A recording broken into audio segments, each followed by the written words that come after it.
All right, welcome back, guys. Special guest today. You guys probably know this dude. Pretty much a jack of all trades at this point. Firearm instructor, seer challenge, bad guy extraordinaire, freaking ham radio operator, not the sad type. And No, not the sad hams. yeah, and so he also has a pretty special craft, pretty special trade we're going to get into. That's what tonight is all about. So, Jared from Two Alpha Solutions, welcome back, man. Thanks, man. Good to see you again. Yeah, so nobody got hurt in the Seer Challenge this year. That's good. Some feelings. That's about it. Well, that happens. So tell us about what you do, man. So I shoe horses, not shoot, shoe, S-H-O-E. So what does that mean? What's the name for that? Farrier. Okay. F-A-R-R-I-E-R.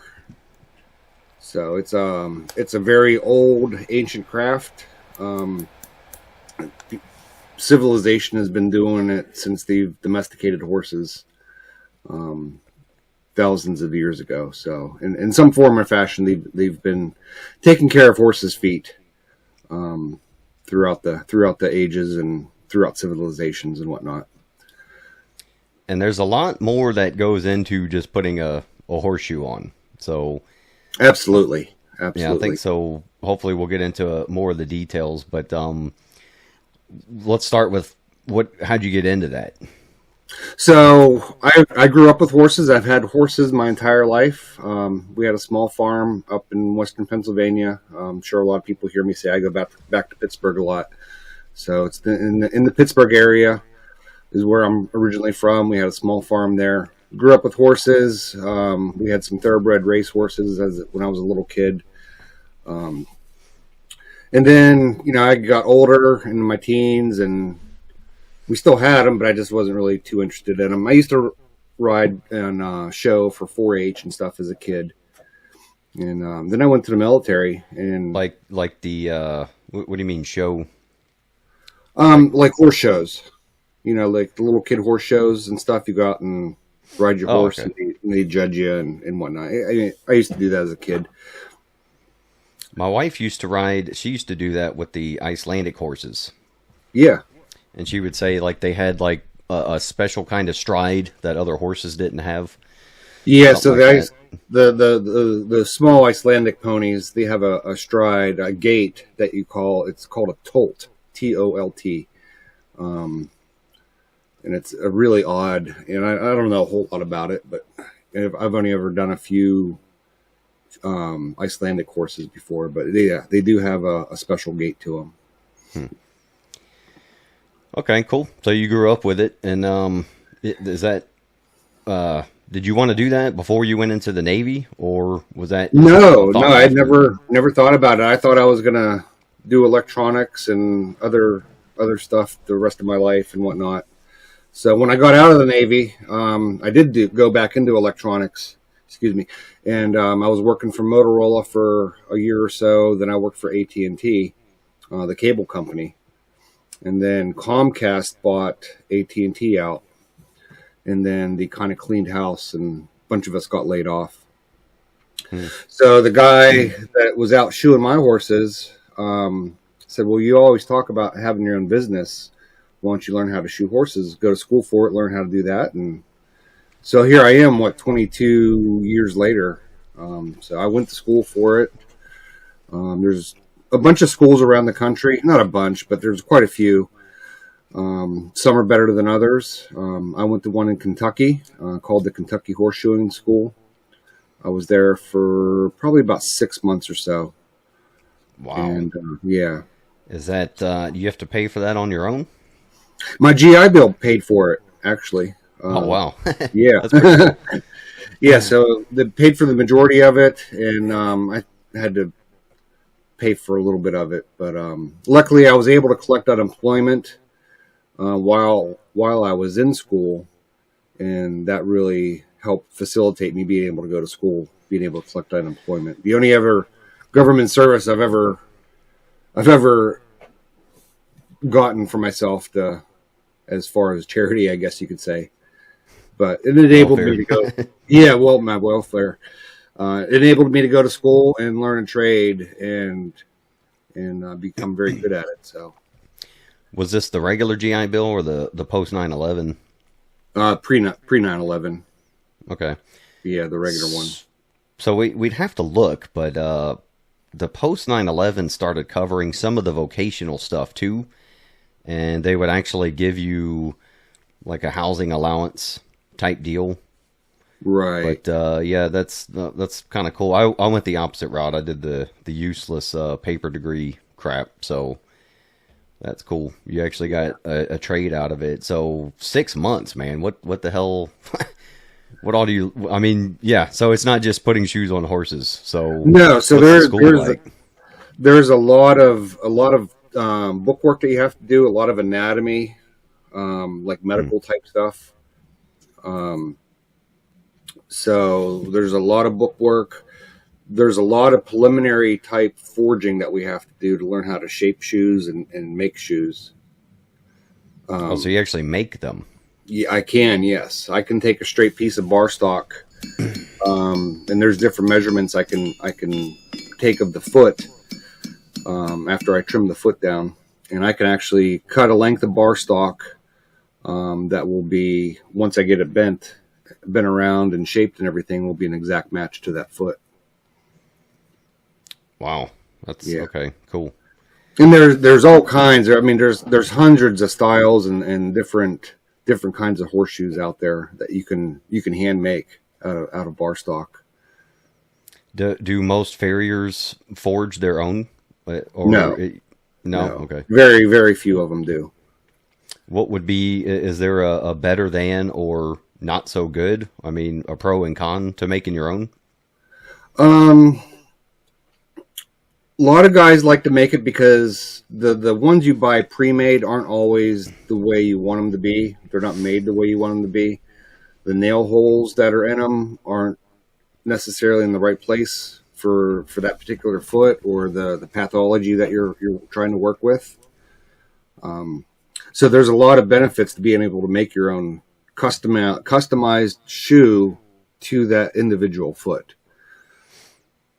Okay, so customization thing. So that'll probably drive the vegans nuts that you actually hammer nails into their foot. But it's like, I was told it was like our toenail or fingernail material. Is that true? It is, yeah. It's keratin. It's just basically hardened protein fibers, and it's the same as our fingernail. Just it's a lot bigger mass of it. Okay, so that sounds pretty tough. Like, what do the shoes do? Basically, the function of a shoe is whatever I trim the foot. If I leave that foot barefoot without a shoe on it, and we just turn the horse out, or they go to ride, and the horse is under a lot of work, that fingernail, their hoof is going to wear away in places where you don't want it to. A lot of that depends on how they move, biomechanics. Just the natural wear of the foot. So you put that foot on, or that shoe onto the foot to protect your trim. So you maintain the balance of the foot, and the hoof wall and that keratin, the hoof wall, doesn't break away and degrade. Is that anything that has to do with us and our hard streets and all that stuff, or is it something you would do even if they were all like countryside dirt and soil use? No, so most horses aren't on the road. You do see horses on the road, like pulling carriages and people riding on the road sometimes, but that's very limited. Most horses are out in the grass pastures or rocky pastures or sand or whatever, just out in the regular dirt. And just even the soft ground they'll wear their foot away, or they'll step on a fairly big rock and tear a chunk of their foot off. So it's mostly to protect the foot, to protect your trim that you do on the foot, so you maintain that balance and the integrity, and it also keeps the foot from wearing away. The other thing it does is it can add some traction on different surfaces, whether it's a muddy surface or a hard surface or sandy, whatever. And then, So are there like snow chain versions? yeah, there are. Oh, cool. Excuse me. I can put studs, drill a hole in the heels of the shoe and put what we call little drive-in studs. They're good for rocky areas where you have big flat rocks or even the road. No shit. Yeah, there's other stuff. There's Boreum and Drill Tech that adds a lot of traction to the shoe. I drill and tap shoes a lot, just with a regular drill bit and a regular tap. And a lot of the people that do a lot of jumping and whatnot, they'll provide their own studs that are fairly large, and they can take those off the shoe whenever they're not riding, and just have a flat shoe. So when they're riding, they put those studs on. That's a different type of traction that you can put on. That's pretty cool. So how long will when you put a horseshoe on, like standard use and stuff, how long will that hold up for before you got to change it out? I typically see the same horse about every 5 weeks. So even if the shoe's not wore out, their foot still continuously grows, just a couple millimeters a day. But over a 5-week period, that could lead up to a half an inch, depending on how fast that hoof grows.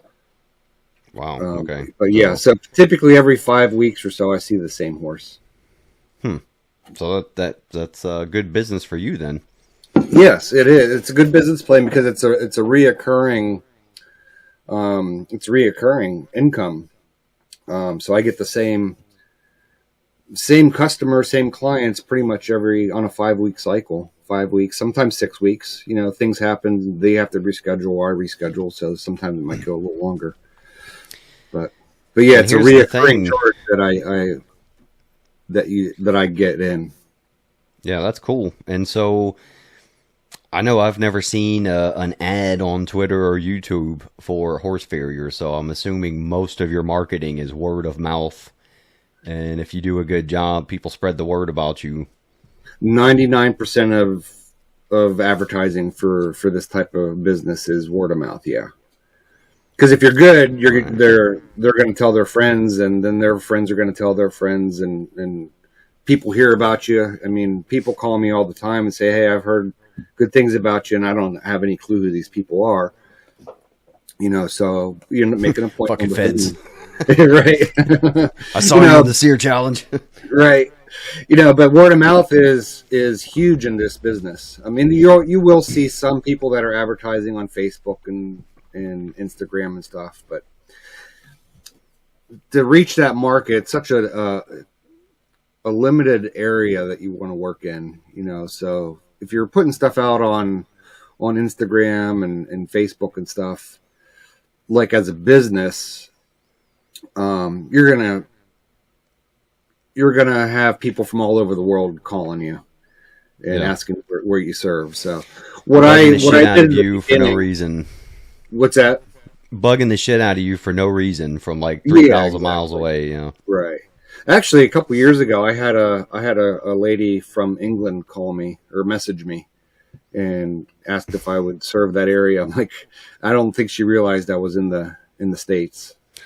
What about like would there be any way to do consultation stuff? Like, people gonna have questions that they go to you guys for, and then you just kind of got like a consultation fee or something? Yeah, I do have like a consultation fee. Typically, consultations are in person. It's kind of hard to do a consultation over the phone a lot of times because you actually physically have to look at the foot, touch the foot, so it's really hard. I can do some things over the phone and through pictures and video.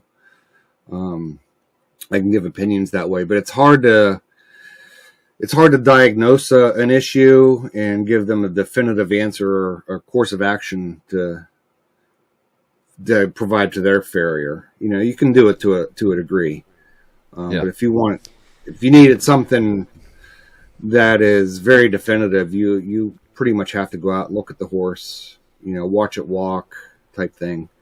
You can do some of that stuff over the phone, though. So you got to learn. You said you covered anatomy, so probably like physiology on the horses and stuff. I guess what else do you have to cover in that school? A lot of the school that I went to was forging steel, learning how to shape steel, how to bend it, how to punch nail holes. We did an exercise every morning. Once we got to the shoe building phase of the school, we did an exercise every morning where they would show us a foot or another shoe, and they called it an eagle eye. We had like 15 seconds, 30 seconds to go up and measure the shoe, look at it, touch it, whatever, the foot, whatever. And then we had to go back to our workstation and by memory had to build and shape a shoe to the exact, and when I say exact, I'm talking millimeter exact. We had to shape that shoe to that pattern that they gave us without going back and looking at it. You guys actually use millimeters, or are you just using that? Is it metric or imperial? A lot of it is in millimeters and centimeters. Oh, yeah. Yeah, I guess the 30 seconds of an inch is kind of crazy. I mean, you could do it. Yeah. I mean, I still use our standardized system here, but what's the raw material you're starting with? Is it just like carbon steel, or it's just mild hot rolled steel? Okay. And do you get it in plates, or? No, it comes in bar stock. The typical size of bar stock that I get is 3/8 of an inch thick by 3/4 of an inch wide. Oh, okay. And then it comes in 20-foot sticks. So you just cut 12 inches, 14 inches off, whatever your measurements are, whatever size you want to build that shoe in. Okay, cool. So it's so you're not doing a lot of cutting and stuff and grinding. It's more just straight up forging, like bending. Most of it's just forging, yeah. Now I have a big high speed grinder in my truck. I don't make a lot of shoes myself anymore. I used to. I pre-make them and shape them. So I use my grinder to grind the heels of the shoe and make them a little bit more defined. And then what we do is we call it boxing and safing. We take the edges of the shoe and match it to the hoof wall. So whenever you shape a shoe, it has to be a perfect exact match around the toe and around to the widest point of the foot. Mm. And then once you get past that widest point towards the back of the foot, you want that shoe to come out to the sides of those heels just a little bit. And that's where they start talking about millimeters or dime widths or whatever. So depending on the biomechanics of the foot and the way the foot is shaped, there's all kinds of different shapes of feet out there too. Depends on how much shoe that we have on the outside of those heels towards the back of the foot. Yeah, it makes sense. You wouldn't want like a lip or something sticking off in a crucial spot, so you gotta have it like flush to their actual. Exactly. You try to you kind of match the angle of the hoof wall as it comes down to the shoe, and then you match that angle on the side of the shoe, going from the foot bearing side down to the ground bearing side of the shoe, that 3/8 of an inch thickness. Okay, cool. So we're going to show your doomsday truck that other people are calling it, but it's kind of your work truck. There's, I think I mentioned to you in our group about doing like a giant entryway, like gate entryway sign for me once I learned you can do that. But there's like a lot of, I don't know, there's a lot of tradesman work that goes into this stuff. So, and it's kind of like a gateway. So did you get into welding and shit during that journey too? I can weld. I'm not good at it. I have a welder that's on the truck. It's just a little 110 MIG welder, wire fed. My welds look like shit, so I grind them out and re-weld it and grind that out and re-weld it until it's looks somewhat decent. Yeah, if you're not building spaceships. No, I'm not doing anything crucial. I'm sticking metal to metal, so it doesn't have to be pretty. All right, so you're kind of like a traveling worker, right? You go to people's ranches or farms and do your Yeah. work on their site. Yes. Yep. I go from farm to farm all day long. Most of my travel, I travel at probably 200 to 300 miles a day. Damn. Yeah. Some of my closer clients are probably an hour and 15 minutes away, 60 miles or so. But So you how add long other, does it? How long does it take to do one horse? depends on what I'm doing to it. If I'm putting 4 shoes on it and it's just a basic 4 shoes and the horse is cooperative and behaves, it takes me about an hour, give or take a little bit. Sometimes I just put front shoes on the horse. That'll take half hour, 40 minutes or so. And then if I'm just trimming a horse's feet and not putting any shoes on, which there's quite a bit of that too, 10 minutes for a trim, 15 or so, 10 minutes usually. So is is it like automotive? Do people try to wait to get everything done at once, or do you actually get called like an hour away just to do some trimming? So no, I schedule while I'm at the appointment today. Say I'm at an appointment, I'll schedule the next appointment while I'm there. So Okay, and just go over other things that might be needed.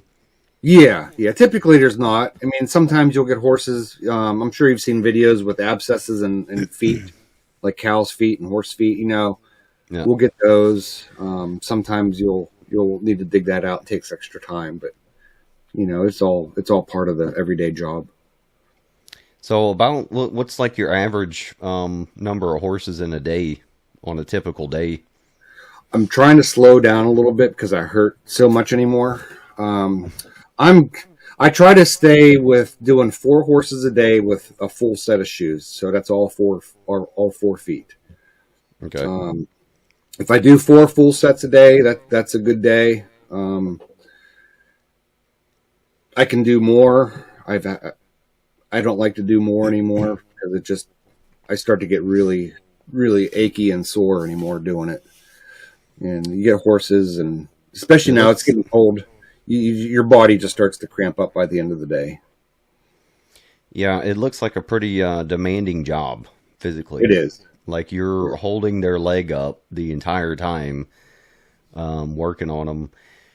What's like the typical behavior? Like the videos I've seen, they don't seem to give a shit.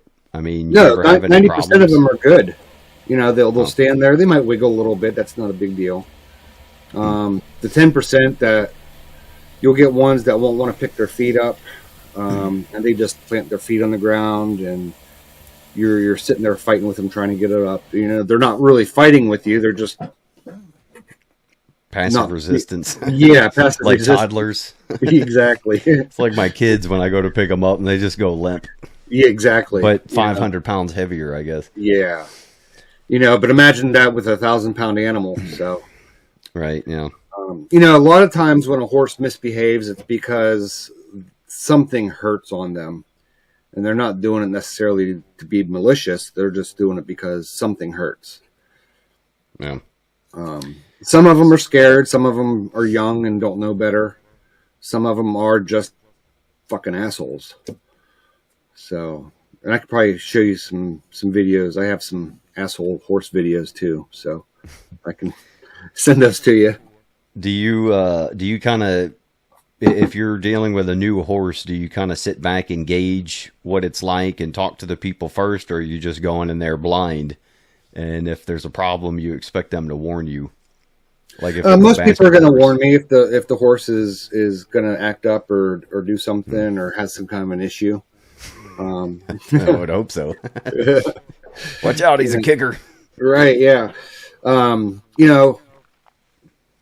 Typically, if I'm going up to a new horse for the first time, I try to introduce myself to it. It sounds kind of stupid, but you just don't want to. You kind of need to make friends with them kind of first. Let them relax and sniff you and check you out and make sure that they know you're okay. Yeah, they're prey animals, and we're like kind of predators to them. Exactly. So with the psychology thing, I'm curious. I've heard varying opinions, but what do you think about a relationship from the horse to the owner?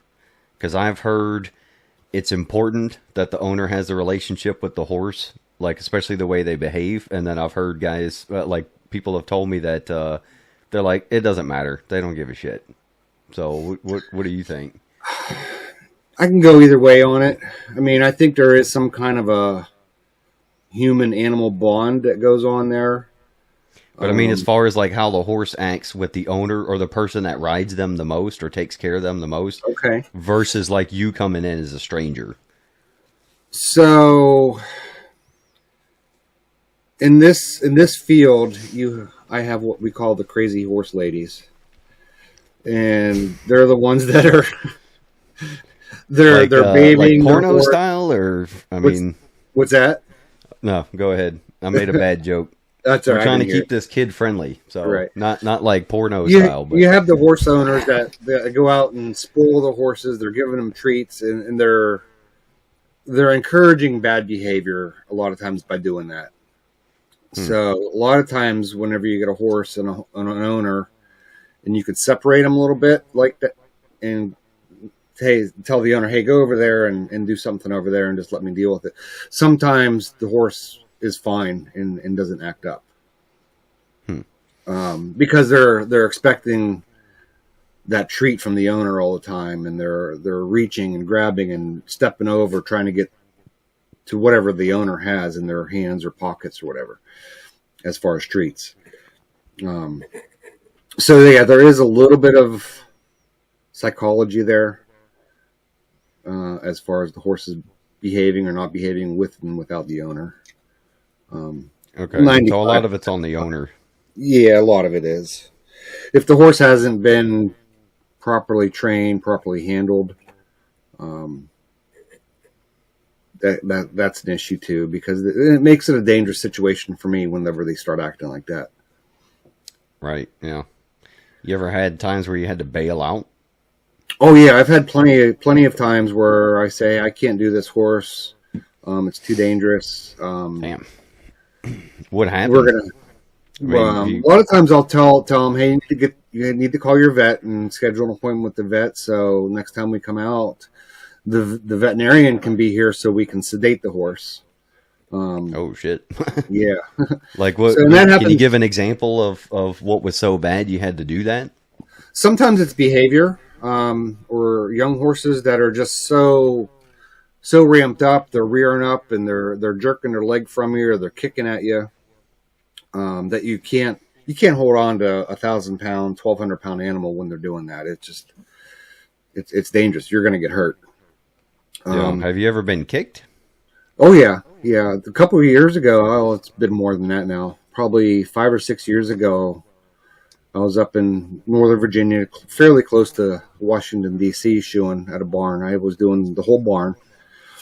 And they had this one horse, and I can't remember its name, but he was just a grumpy old fucker and just hated life. And he was okay for me to do his front feet. But the one time I went to pick up, literally, I just leaned over, reached down with my arm or my hand and touched his leg to pick his leg up. And before I knew it, he had kicked me right in the back of the leg, right below my hip. Kicked me so hard that it threw me up against the back wall in the little area that I was working on. And I hit my head, and I had a concussion. I actually blacked out from it just real briefly. And when I came to, the horse is still just freaking out everywhere. So I figured, well, I'm alive, and I haven't been out that long because he's still freaking out. But damn. Yeah, after that, I didn't do that horse. Well, I did him one time after that, and I made sure that he was sedated by the vet whenever I did him. Yeah, so it sounds like a job where you definitely can't be getting complacent, like getting too comfortable. And it is. You can get very complacent doing this too, because you're just trying to get through your day, and you're going through the motions. It's a very muscle memory type job. But yeah, you can get very complacent doing this, and there's times where I catch myself being complacent, and but a lot of times, I've been doing this for 20 some years now, I can, even when I'm not really, seems like I'm not paying attention, I'm still paying attention and reading body language and behavior and whatnot. And I can kind of predict what they're going to do or not going to do. You know, that's kind of similar to the other world we're in with tactical stuff. Like guys will see me doing something and think I'm complacent, but I'm actually just, it'll be a situation I'm so comfortable in, I can be vigilant without freaking looking like it. And I've noticed you did that when you did the little shooting course with us. You were nice and calm, and you weren't like a safety Sally and stuff, but you could, I could read your face. You had your freaking eye on everything we were doing too. Right. But you weren't, like, I don't know. You know what I mean? Like the drill sergeant, fucking hyper vigilant. That's when you can tell people are like actually pretty experienced when they can be vigilant, but not, like a helicopter parent or something. Exactly. Yeah. Yeah. You can still do your job, be vigilant and still pay attention to everything that's going on and not be complacent at the same time. Yeah, so you got to kind of be like a social dude too. You got to interact with the actual customers. Yeah, so very much so. It's a very personal job because you're interacting with these owners all the time, and a lot of them become friends. Go do things. A lot of my clients have become my clients for my shooting business too. So a lot of them are in the shooting and guns and cool. And so I go shoot their horses. We talk about guns and all that fun stuff, and then they build militias and shit. Exactly. I don't know. Did you ever see the picture of me holding that M16 with the 240 on it? Did I ever show that to you? Yeah. That's one of my clients. That's one of my clients' dad. Cool. So, and he's bring that down, and he has an M60 he's going to bring down here at some point. So, and he's a retired colonel from the Air Force, and he has all kinds of cool toys like that. Yeah, I've said it before, but ranchers and farmers, those are some good people to know. They know anything logistics and community wise. They got some connections. They know people, right? Because they have to. And then they know guys like you, and so it's kind of like a circular thing. Yeah, it's a big networking thing.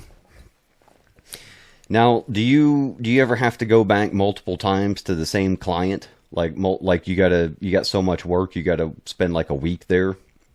Yeah, so I have a few barns. One especially, I go to that barn every Wednesday, and I'll do however many horses, depending on what I'm doing to the horses, whether I'm just doing trims or half sets or full sets. But yeah, they have so many horses there. I go every week, and when I get to the end of the list, I start over again. Wow. Yeah. So, do you ever crash at people's places, or you just, no matter how far it is, you just go back home? No, I go home every night. Okay. I go home every night. The furthest I go out is about 2 hours away. Oh, okay. So a full day is including your commute. Yeah.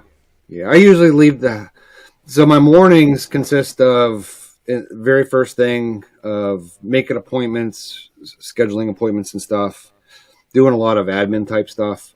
I usually leave the house around 8:30, 9 o'clock in the morning, depending on what I have scheduled that day. I'll leave the house around 8:30, 9 o'clock, get to my appointments 10:30 or so.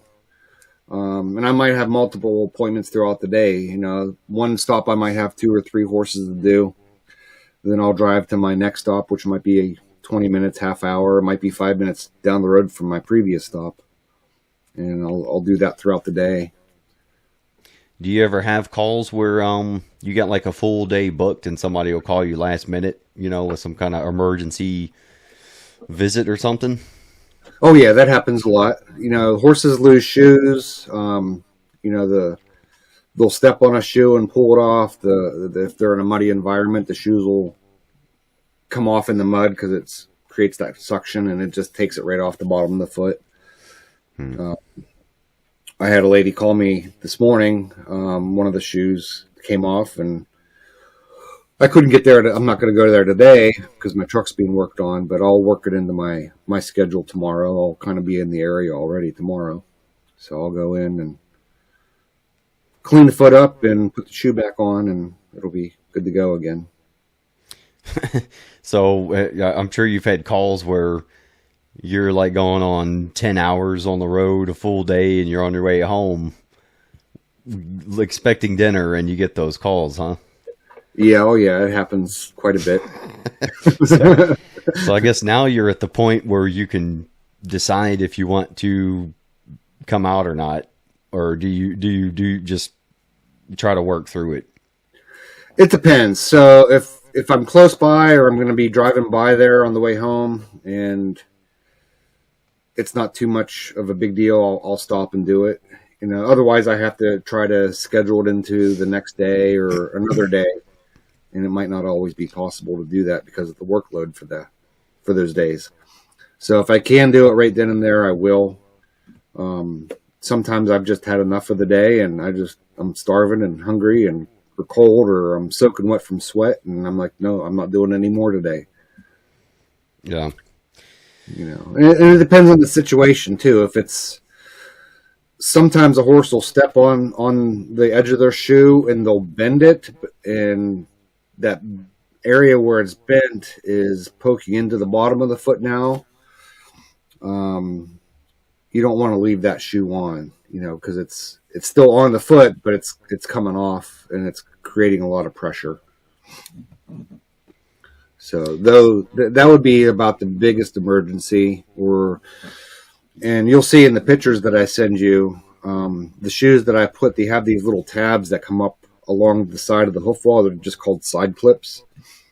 Sometimes they'll halfway pull a shoe off, and the shoe will twist up underneath their foot, and that clip, those tabs, will go up into the sole of their foot and puncture it.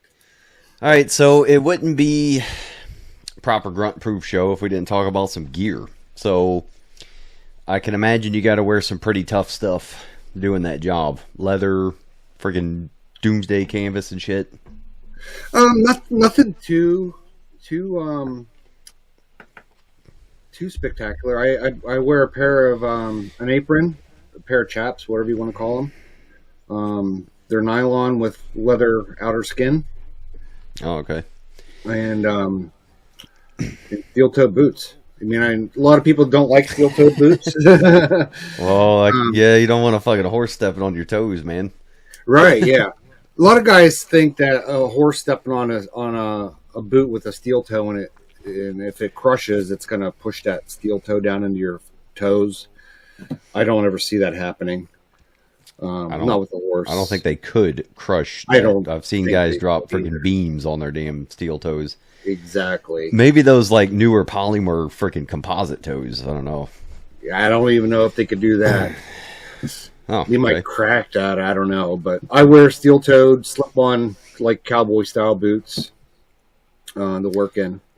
And dude, so you should bring some of that in one of the SEER challenges, man. Show up like that with some of your tools. That'll definitely stress some people out, dude. Right. And it'll get Brent excited seeing you in some chaps. It will. So, like when you're forging, though, you gotta have. What do you just wear that leather apron too? I don't even wear that when I'm forging. I take it off as much as I possibly can because to me it's uncomfortable to wear just working around the truck. So if I'm not underneath the horse working on the horse, I usually just take it off and drape it over my toolbox. What does the apron do for you? Provides protection from. So whenever you're nailing a shoe on, the nail goes down through the shoe, through the hoof, and it pops out the outside of the hoof wall. And now that nail is sticking and pointing directly to the inside of your legs, like just above your knees. So it provides, not that the nail couldn't puncture that leather, but it usually doesn't. So it just provides protection for your legs is basically all it does. Why does the nail come out on the side? If it doesn't, so on the internal structures of the foot, There's some very sensitive areas in there. There's bone and tissue and things and stuff that we call lamina. And then we're dealing with millimeters of error to where that nail is safe and into the insensitive areas of the foot, or if it's not safe and goes into the sensitive areas of the foot. So it's like driving a nail into a piece of metal underneath your nail bed, like they did to the POWs in Vietnam. They would drive bamboo shoots underneath their fingernails. Okay, so that's why we probably won't see nail guns in this profession for a while. Probably not. Have you ever seen a dude miss that and fuck up a horse? Oh yeah, it happens all the time. You know, and it happens to me sometimes. You can only drive so many thousands and tens of thousands of nails without one of them going into where you don't want it to go. Yeah. So what do you do? Just cut off the rest when it comes through, or what? Yeah. So it'll stick out, and I usually ring it off. I take the claw of my hammer, and I ring it off, and it just leaves a little stub on the outside. Oh, okay. So it's still sharp, but it's not like it's a long needle now that's going to impale you. Yeah. It'll still cut you, but it's not going to impale you, so to speak. So it's is this like a special kind of nail? I mean, I'm assuming it's not just roofing 16 penny nails. No, you don't want to use those. No, they're very specialized nails. One side of the nail is flat at the tip, and the other side of the nail at the tip is actually beveled. And you always put the bevel towards the inside of the shoe, because what that bevel does is it helps drive that nail and curve it to the outside of the foot as it's driving through the hoof wall. That's pretty cool. And I've seen the videos of you removing them. So what are you doing when you're kind of like, I don't know, you're kind of like chiseling on their foot or grinding something off their foot? After I put the shoe on, you mean? No, before you take the old one off, and then you're kind of like chiseling into their foot. Looks like you're cleaning something off. Oh yeah. So whenever you take the shoe off, you clean out all the dirt and everything, and then I have a knife. I have a couple knives. So the sole of the foot continuously grows too, just like the hoof wall does. So you get a lot of extra sole material underneath the foot. On the sole that you have to take away, because it'll start to layer up and cause problems. So I like you said, chisel it out. You know, you cut it away and you kind of make it so it's nice and smooth and clean. And you're down the good tissue. Oh, okay. And so then it's kind of like a preparation thing. Yes. And then I trim the foot with my nippers and my rasp. And there's different landmarks that I'm looking at on the foot as I'm trimming it, so I know not to take too much of a foot off. Because if you take too much off, it's like cutting your nails too short, and it's going to make them really sore. Yeah. Dang, man, that's like no wonder the school is 6 months. That's some pretty intense science stuff, but it also kind of I mean, like a lot of the other trades, it's a science, but with a lot of art involved too. Exactly. Like if you watch a welder on, doing some high grade stainless steel work, that's like some freaking artwork. So, like watching some of your videos doing this, there's, I don't know, a pretty cool mix of both. Right. And there's a group out there. It's called the World Championship Blacksmiths on WCB, and they do a lot of competitions where guys will go out and compete and actually build shoes, hand make shoes out of straight pieces of bar stock, and they're judged and graded on their level of skill and how good that shoe is and whatnot. Then there's certain parameters they look at. There's a lot of guys out there that just make absolutely beautiful shoes. Yeah. Well, I mean, you saw the ones hanging on my door. Like, people actually go buy those. They just go buy crafty horseshoes people forged. So, what kind of forge do you use? So the one that's in my truck is a propane forge. Okay. Propane, is that the better way to go, or? It's good for when you're out on the road. It's the most common type of forge that's out there. I do have a coal forge here at the house. It's like a little tabletop one, where if I wanted to do anything here at the house or just build shoes or practice or whatever, I could use coal too. You don't see too many people out there going from farm to farm with a coal forge in the back of their truck. There is one guy up in Northern Virginia where I go. He's from up that way, and he has a coal forge in his truck, and he's probably 80 years old, and he's still out there working. So, what temperature are you working at? Probably around 1800 degrees or so. Damn. Okay. Yeah, it's pretty hot. Yeah. So, yeah, dude, get one of those out to the sear challenge, man. Yeah. I mean, we'll burn some eyeballs out with them. Well, just the sounds and smells and stuff, that's some pretty cool shit, man. It's like some industrial, 80s style torture, like psyops you could do. Oh yeah. Yeah, that's pretty cool. So, like, what's the price for your bar stock? Like the average, kind of. I haven't bought bar stock in so long because I usually buy a lot of it, and I don't make a lot of shoes anymore. So you just got piles sitting somewhere? Yeah. I got most of the shoes. I buy most of my shoes, and they're already pre-made. We call them keg shoes because back in the day, they used to come in like a big keg, like a big whiskey barrel type thing. So they call them keg shoes. So they're just pre-made shoes.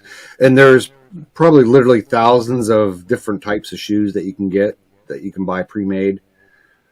Different sizes, different styles.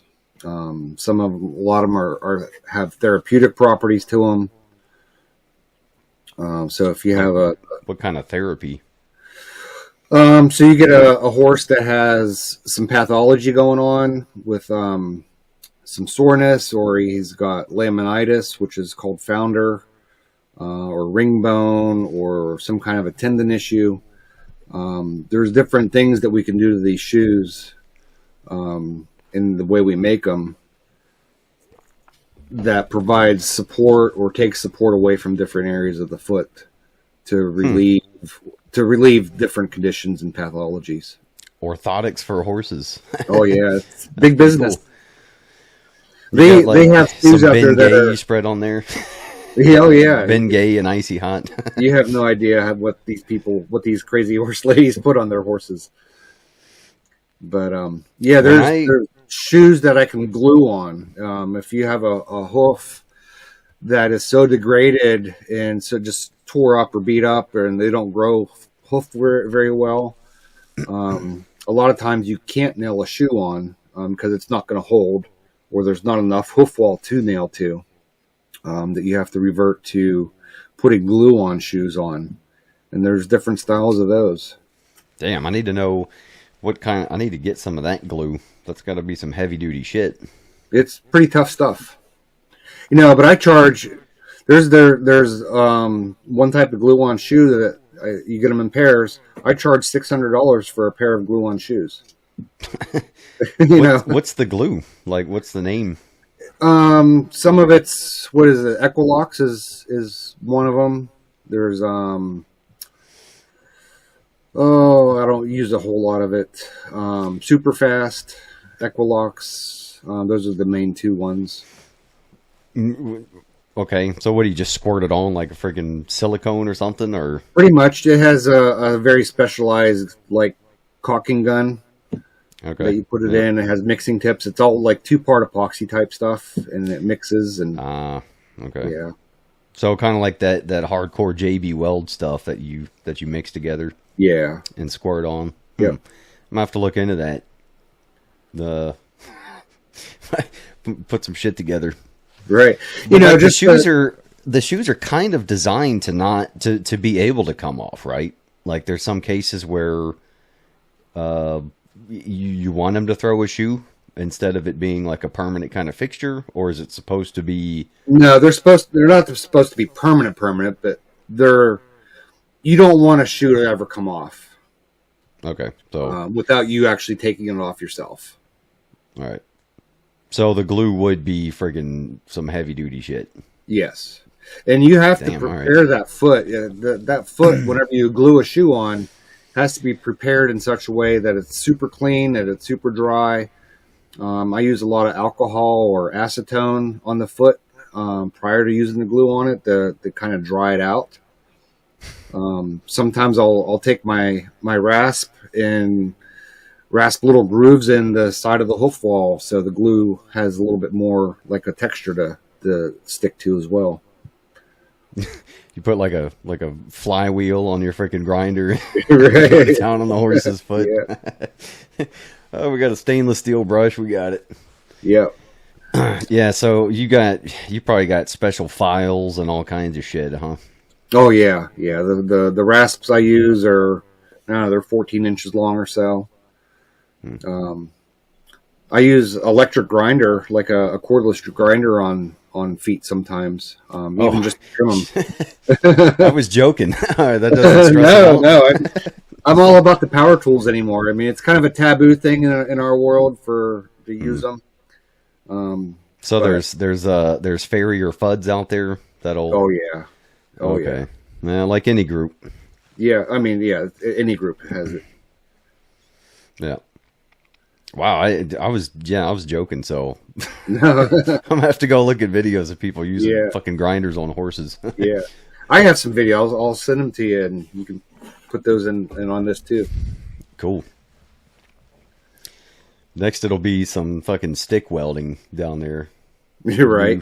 Well, we'll weld this one shoe to this other one. See how that goes. Get some 70-18 on there. I always threaten whenever horses keep continuously losing a shoe and you can't get it to stay on. And I always say, I'm going to weld this fucker on there. Right. Yeah. Not that it's possible, but just in joking. Yeah. So that's it sounds like a pretty cool job, man. It's physical, which it's always a good job, and sounds like it's a specialized thing that probably pays pretty well. So it does, yeah. What would you tell like younger gentlemen looking to get into something like that? You have to be serious to want to be able to do this job. If you're not serious and you're only doing it to make a quick buck, to make money, you're not going to last doing it. You have to have a passion for this. You have to have the drive and the motivation, and you have to have the want to be able to make that horse better when it walks away from you than when it walked into you. Because you're dealing with living, breathing animals in live tissue, and if you don't do it right, and if you don't do it right the first time, you're going to mess these animals up. And me personally, I don't want to see an animal in pain, or I don't want to cause an animal in pain. I want to make that horse better than it was when it first came up to me. Yeah, you also got to deal with the clients. So what is harder sometimes? The interpersonal skills or dealing with horses? The interpersonal skills. Huh. That would be my problem too. Yeah. 99% of the clients are great. Get the ranchers and farmers are usually pretty cool. Yeah. You get the one crazy horse lady that wants to tell you how to do your job, and you're going to do this, and I want this done, and I'm like, no, I'm not going to do that. But you have to be able to explain to them why you don't want to do that, and the ramifications of what they're wanting done are not going to be good. You have to be able to explain that to them.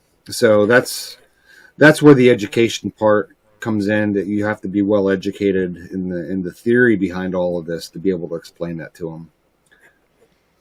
Have you noticed a difference in personality between clients as far as just your like equestrian type people that just show them and ride them for the hell of it versus people who actually work with them, like ranchers and people actually working with them, or just the fancy riders? The ones that actually make money from their horses, they're out there teaching lessons and teaching people how to ride. They're training horses. They're the professionals out there on that side of the world, and they're actually most of the times a lot easier to deal with on an interpersonal level, because you can explain something to them and they're going to understand it a little bit more so than somebody that's not out there making money. So I can tell this guy over here, say, hey, I think we need to do this certain thing, but you're going to have to take your horse out of a lesson program for a while, for a week or 2 weeks or a month or a shoeing cycle. And they're typically okay with it because they're looking at the longevity and the longevity of the horse's health and physical well-being, rather than just trying to get a quick fix on the horse. Yeah. Is there anything special to dealing with race horses?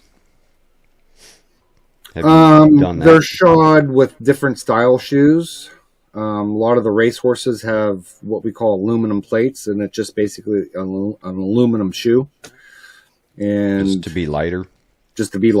It allows their foot to move a little quicker. Or allows their leg to move a little quicker. It's a little lighter. It doesn't tire them out. Because if you take the same style, same size shoe and steel and aluminum, it's a pretty big weight difference. Yeah, I can imagine. Yeah. So that's probably a little harder to work with too, huh? Aluminum.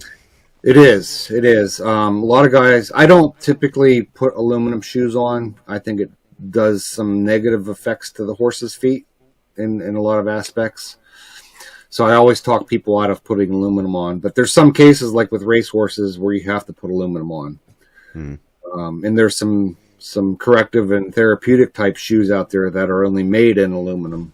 And if you don't want to make something that's hard to make or whatever out of steel, that's about your only option, is to put aluminum on. Yeah, but those are special cases.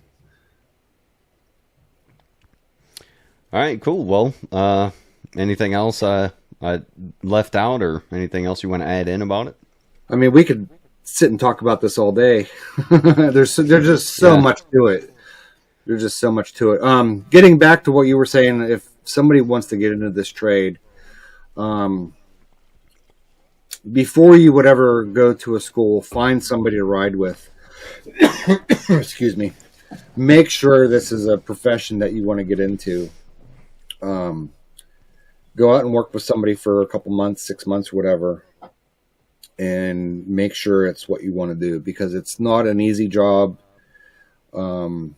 It's a very humbling job. So as soon as you get cocky in this job, something's going to happen, and it's going to humble you right out again. So you can't go into this job being cocky and being a know-it-all.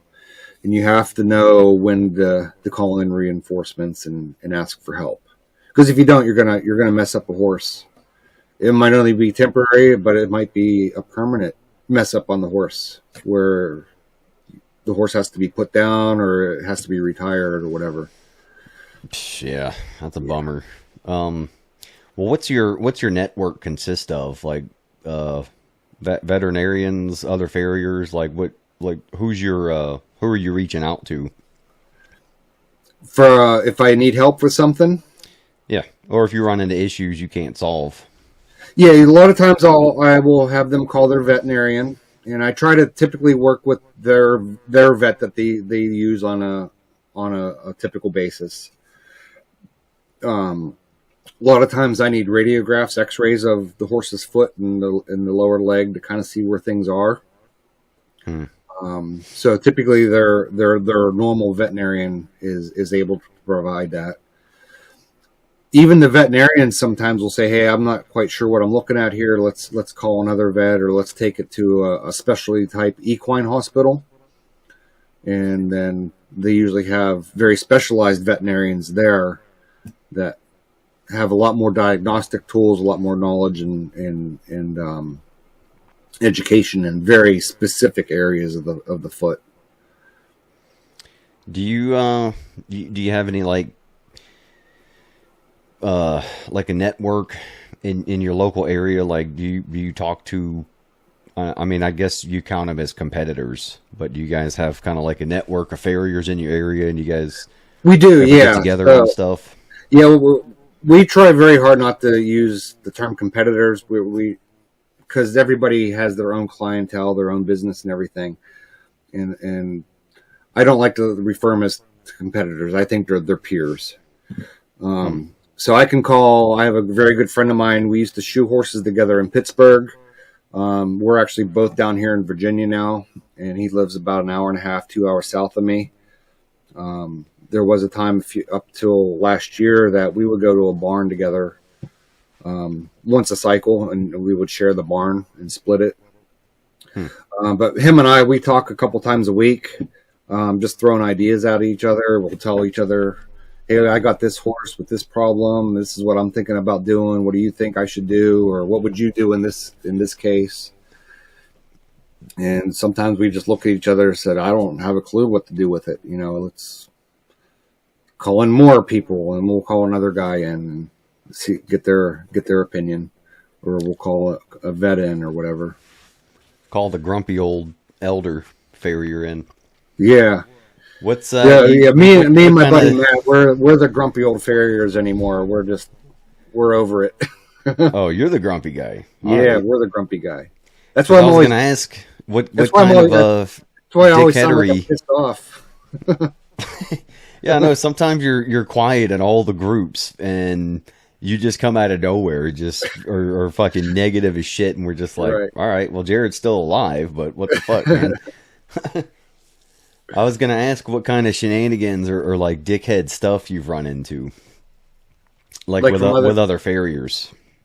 A lot of it is you get new guys coming in, or guys are just assholes. They like to talk negative about other farriers. They like to talk bad about their work. Just not very professional.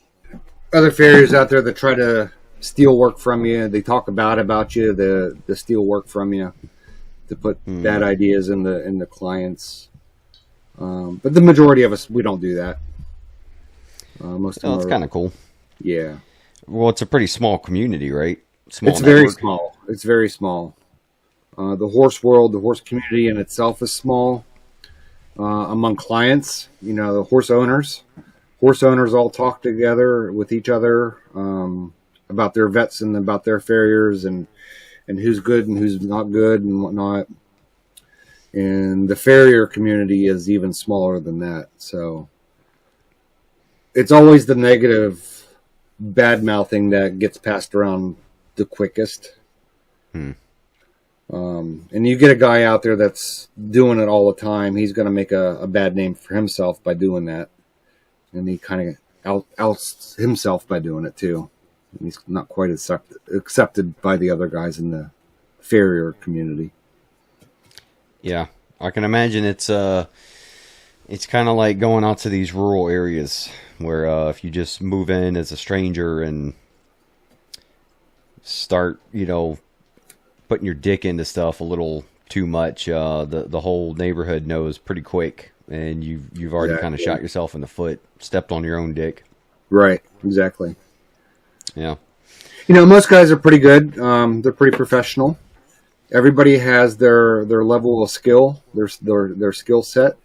There's a lot of guys out there that think they know how to shoe a horse, and those are the cocky ones that are going around out there talking bad about everybody else when they're actually the ones that don't know how to do it the proper way. That's typical in most communities. The loudest dudes are usually, they're covering up for something. Exactly. And then whenever they have to prove themselves, they're all dicked up and Right. Well, shit, man. So I've been wanting to host like a preparedness fest one day out there at the compound, and you could have like 3 booths.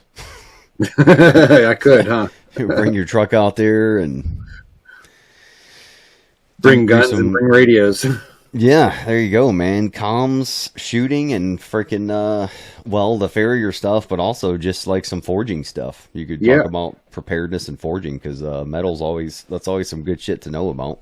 And that's one thing I've never really got into very much, is doing like artisan blacksmith work.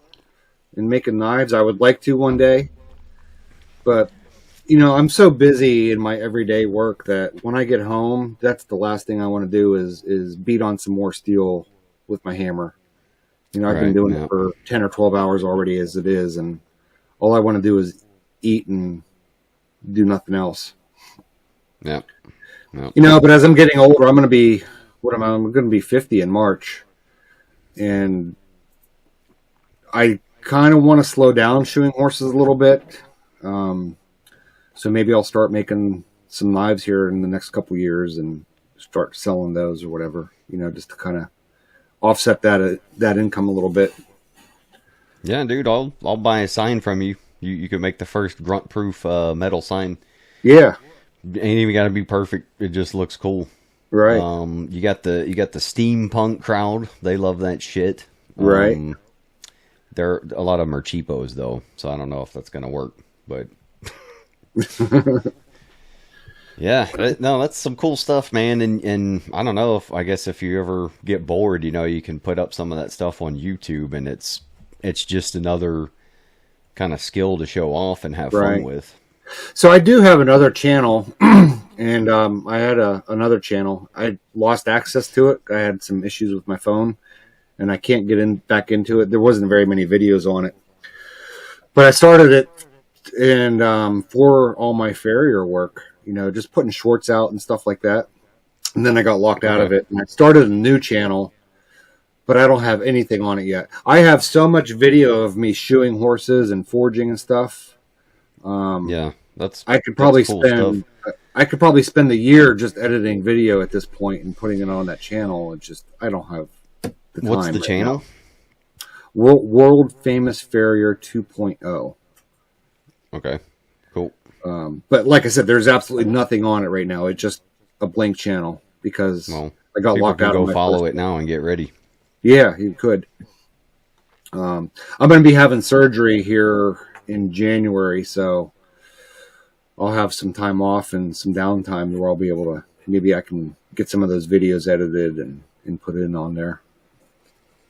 Dude, I don't even think you have to do a lot of editing on stuff like that. Like any kind of crafty stuff, like, you know, I know somebody that does, like my coffee mug, they do this kind of stuff. And, you know, she just uploads the videos raw. Right. Of her working. And like, you know, people watch that. It's kind of like that what's that stuff with the amplified volume? Is it ASMR? Oh, ASMR or something like that. Yeah. Yeah. So people get like a calming effect of watching other people work with their hands and stuff. Right. Doing that stuff. So you could probably just freaking. I could, yeah. Upload a whole job, you know, fuck it.